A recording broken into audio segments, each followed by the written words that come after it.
kitchen is grain-free, but is your bathroom? We'll dive into why that matters in just a minute. And if you stay to the end, I'm going to share a bonus, the one laundry detergent brand that I found that is actually grain-free. I'm Kristen, this is Kristen Unpoisoned, and on this channel, we take the poison out of everyday living, and today, we're going to do that by cleaning your bathroom of grain and learning why that's important if you have autoimmune issues. We know that eating gluten and grain is obviously going to cause a large autoimmune reaction in us, but the small exposures from gluten in our personal care products, for one, it adds up. Everything adds up over time. And for two, it only takes the smallest amount of grain exposure for us to have an autoimmune reaction to it.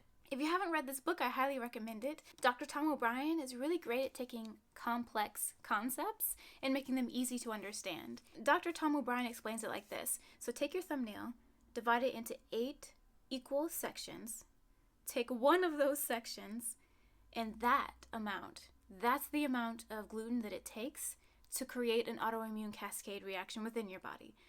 So that's a pretty small amount.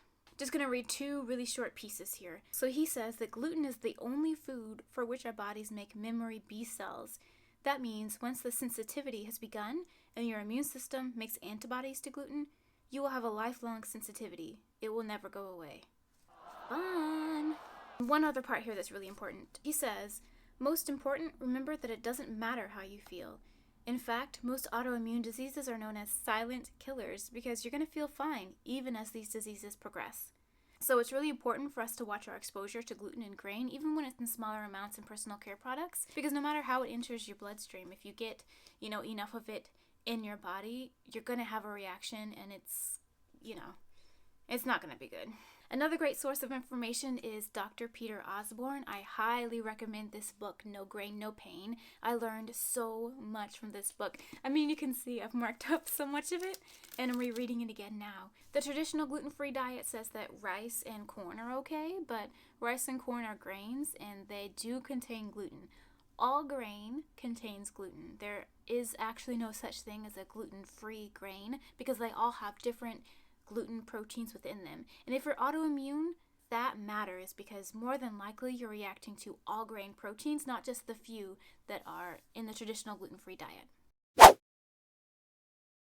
I know it's pretty irritating. We're used to reading the ingredient list on all the food that we eat, but yeah, now you gotta start looking at everything that you're putting on your body as well. Don't skip reading the ingredient list. If you don't know what it is, look it up. It's pretty easy. All you have to do is Google what is blank ingredient derived from, and that'll pull up what you need. You'll be able to determine if whatever the ingredient is was created from grain. Some common hidden grains that I've found in natural care products that I've looked at before I've bought are xanthan gum, which can be sourced from corn or wheat, citric acid, which is often derived from corn, tocopherol and vitamin E, which are both commonly derived from corn and wheat, and vegetable glycerin, or just plain glycerin, which is often derived from corn, which is kind of funny because vegetable glycerin, like corn, is not even a vegetable. It's a grain. So I don't know why they even call it that, but that's a very common one. So say you're looking at this Pure Castile in the store, so you're looking at the ingredient list here, you see the last ingredient is mixed tocopherols. I hope I'm pronouncing that right. I've actually never heard anyone say that word out loud, so. But this, it actually tells you what it's derived from. On the ingredient list here, it says vitamin E from sunflower oil. So you know that that is not derived from corn, and it is safe to buy. Let's hop online real quick and look at an example there. We'll look at Dr. Bronner's Castile soap. Okay, so we're on the Dr. Bronner's website here. We're looking at the unscented Pure Castile liquid soap. We'll scroll down and look at the ingredient list. Alright, we've got water, organic coconut oil, potassium hydroxide, and that does not stay within the soap. Organic palm kernel oil, organic olive oil, organic hemp seed oil, organic jojoba oil. Oh, but there we have it. Citric acid and tocopherol.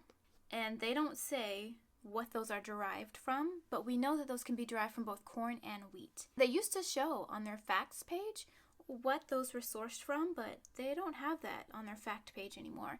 So I was just curious if anyone else had come across this, because there are a lot of people with allergies and autoimmune issues that are trying to avoid these ingredients.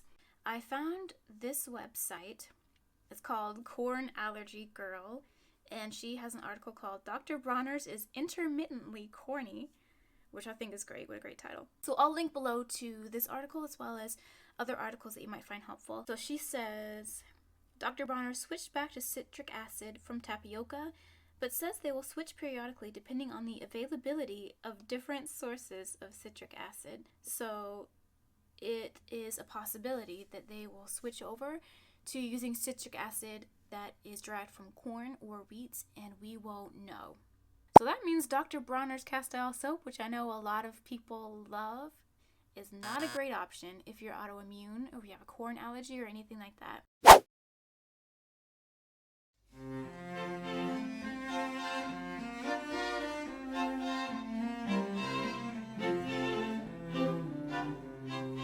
Alright, let's talk about hair products. If you're also a multiracial woman, you understand the struggle of hair. And I'm still trying to find the exact products and the correct techniques to get my hair to be as great as I want it to be, but this is what I'm using right now. I use the Moon Valley Herbal Shampoo Bar Sweet Carrot.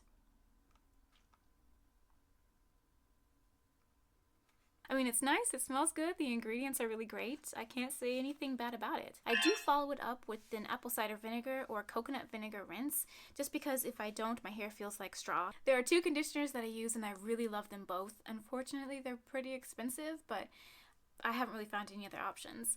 The first one is this 100% pure honey and virgin coconut restorative conditioner. It does have a few questionable ingredients, but I have emailed with their team and gotten answers. So if you're looking at the ingredient list, you'll notice cetearyl alcohol, which I wasn't really sure what that was derived from, but looking it up, it looks like it's derived from either coconut or soy. There's also vegetable glycerin and vitamin E. And speaking with their team, they said that those are both derived from non-grain sources. I can't remember what they said they were. I think sunflower. I don't remember off the top of my head, but I did communicate with their team. I sent them an email, and they let me know that those ingredients were not sourced from any kind of grain. The other hair conditioner I use, and my absolute favorite, is the Shine On Hair Conditioner by Living Libations. It's so thick and creamy, and it smells divine, and my hair loves it. I also use this lavender conditioning hair butter from Wise Oak Soapery. It's just really nice. Has a subtle scent, a little bit lavendery. It's really good in my hair. I just leave it in there. And I also use this hair and beard wax by Buffalo Grass-Fed Beauty. That's also really good and helps with hold and stuff. Also from Wise Oak Soapery, I love this Nourishing Hair Mist. Nourish and revitalize. It's really great, and I love that it's made by a small maker. And lastly, I use this Evolve Wonder Balm Magic for Curls. It's the only product by this brand that I can actually use. Every single one of the other products has weird stuff in it.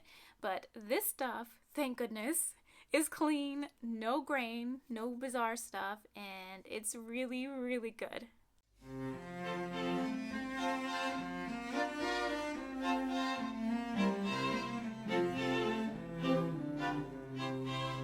I wash my face with the Carnivore Animal Oil Soap from Buffalo Gal Grass-Fed Beauty.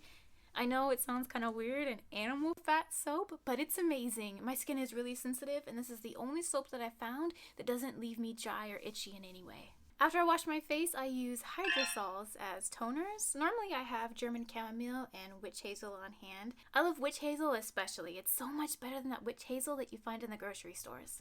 And bonus, they're just one ingredient. Can't beat that. I personally use 3 different moisturizers. The one I use at night for my face is by Buffalo Gal Grass-Fed Beauty. It's the Tallow and Emu Balm. Definitely not vegan, but this, when I was having the lupus rashes, like across my face, this is what calms everything down. This is the only moisturizer that really seemed to help my skin when I was in the midst of autoimmune distress. So this stuff is wonderful, and I can't recommend it high enough, really. I also use 2 products from Honey Girl Organics. One of them is the Prime Stick. It's just really beautiful, isn't it? So you just take the top off and it's like lipstick.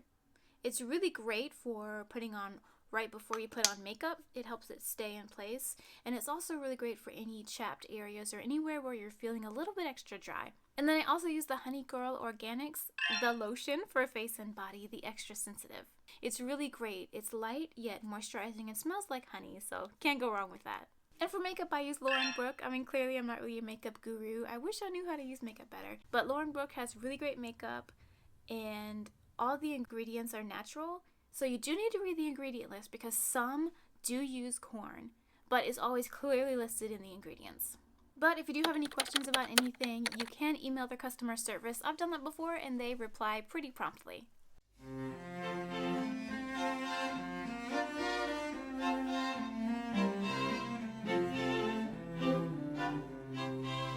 I've mentioned this before in other videos, but I prefer tooth powder over toothpaste, and there are 2 tooth powders that I'm using right now. One is from Living Libations. It's called Tooth Truth Polish Powder, and I also love Uncle Harry's tooth powder.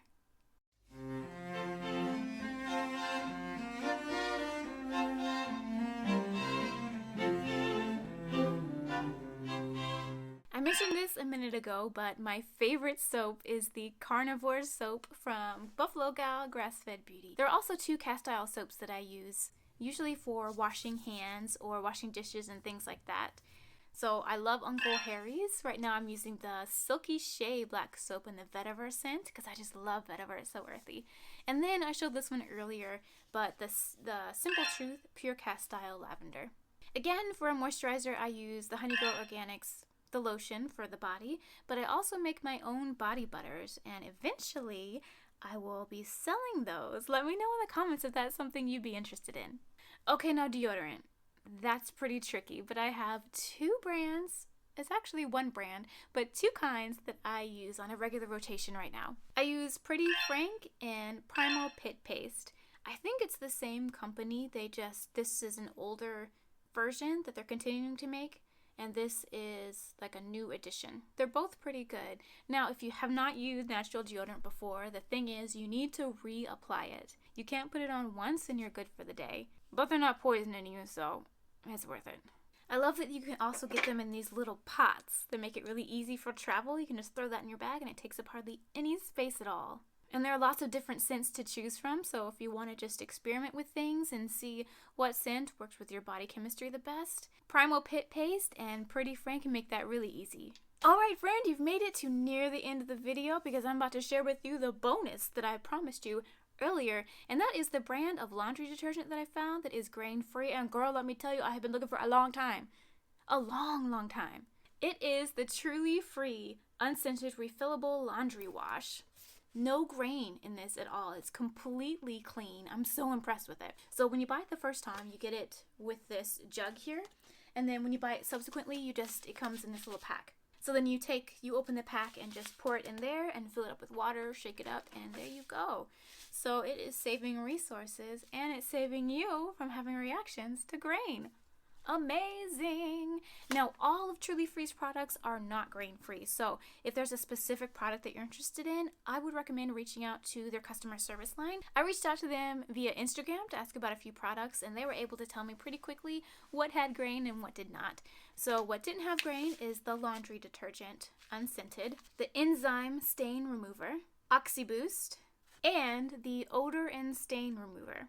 There are a few other products I'm sure that don't have grain in them, but that's just what I was looking for my laundry needs at the moment, and I am pleased with everything that I've got from them. Let me know in the comments if you've tried anything that I've mentioned today, or if you have alternatives that I need to check out. We need to be sharing these things with each other because it is so difficult, especially when you're just starting off on your autoimmune journey. This is overwhelming, so the more we can help each other, the better. Let me know if there is anything else that you want me to cover in future videos, and if you found this helpful, give me a like to let me know. Okay friends, keep living an unpoisoned life, and I'll see you in the next one. Why am I still recording? What? Did that make sense? That's all you need to know.